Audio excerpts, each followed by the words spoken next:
So the US men are back in the World Cup for the first time in 8 years, and helping us to put soccer in this country in context is Nancy Armour. So Nancy, I recently had the privilege of talking to Carli Lloyd and Alex Morgan recently, and I wanted to play a few sound bites from my conversation with them first. So here's how they assess the men heading to Qatar.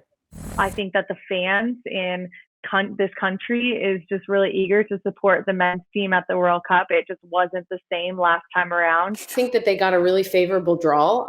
We all know that when you get to a World Cup, every team is great and every game matters, and it's way different than just playing in a friendly game. And I know the matchup against England is going to be really exciting. Everybody's going to be wanting to watch. In general, I always want to root for the men's team because that just means more revenue in the sport of soccer, more attention to the sport of soccer in this country, more kids having the opportunity to play soccer. So I would never root against the men. I think that that's been something that has been kind of generated by the media. This isn't a battle against the men. We're in this together. The more that both teams succeed, the more successful U.S. soccer is, and the more money that U.S. soccer generates, and the more money that players get. So Nancy, Alex said it best when she said it just wasn't the same not having the U.S. men's team in the World Cup. So what was your initial impression and expectation for the men heading to Qatar? And should we as a country get our hopes up for the fall? I think the big thing obviously was that they had to qualify. We've seen throughout the world, making the World Cup is not an easy thing. Italy is a, multiple time World Cup champion. They are the reigning European champion. They didn't make Qatar. But if you want to continue growing the game in this country, or if you want to not plateau, you need to have the U.S. men's team in the World Cup. So that, them just getting in, that's huge. But I think a reasonable expectation now is, yes, you should get out of the group. And quite honestly, you should make it out of your first knockout game too. That to me would be, I would think, a pretty reasonable expectation, especially given the group that they were drawn in with. Carli and Alex both voiced their support for the men's program, and they both said, when they win, we win. So how important is it for both of these programs to act as one in regards to the women's team getting equitable treatment? Do you feel like that the feeling and the support there is mutual?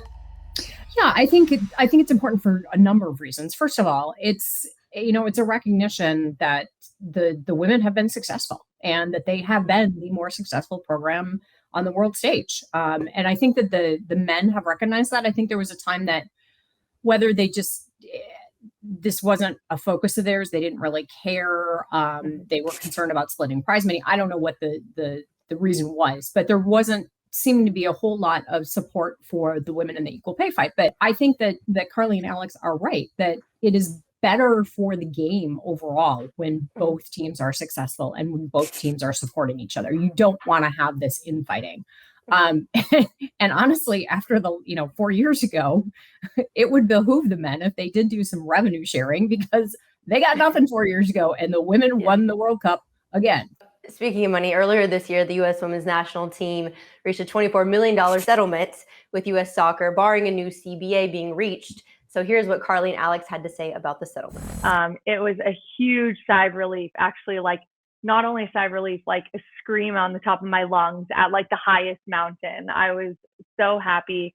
Now we can not only move forward with this behind us, but move forward trying to grow the game and working together and knowing that U.S. soccer is on our side. We're not against each other. We're not fighting for different things. We're aligned. It's definitely a win. I still think that there's a long way to go. I'm fresh off of retirement, and once you retire, that's it.